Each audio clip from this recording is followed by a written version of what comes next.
American people want to hear. So let's talk about the issues that matter.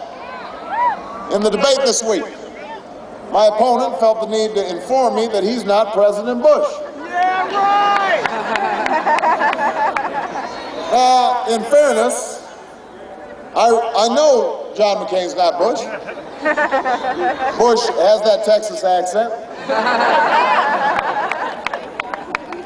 So I know they're not the same people. And in fairness, I don't blame Senator McCain for all of President Bush's mistakes. After all, John McCain only voted with George Bush 90% of the time. So I just blame him for 90% of George Bush's policies.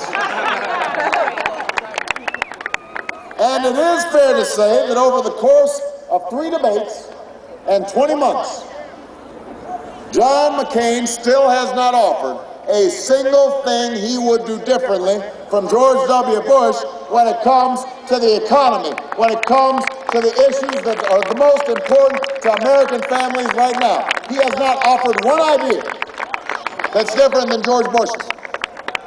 Just look at taxes. My opponent's been talking about taxes a lot in his campaign, but here's the truth, Missouri. We're both offering tax cuts. The difference is who we're cutting taxes for. That's right. It comes down to values.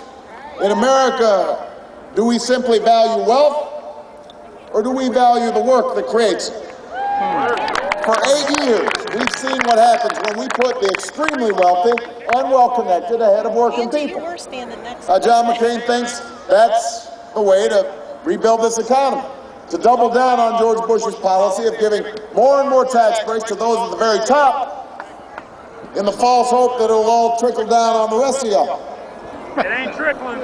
I think it's time to rebuild the middle class in this country from the bottom up, and that's the choice in this election.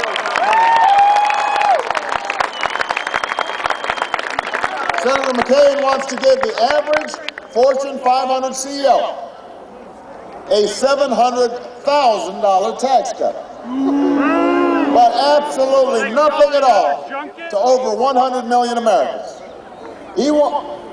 So he wants to cut taxes for the same folks who've already been making out like bandits. Some of them literally on Wall Street. I want to cut taxes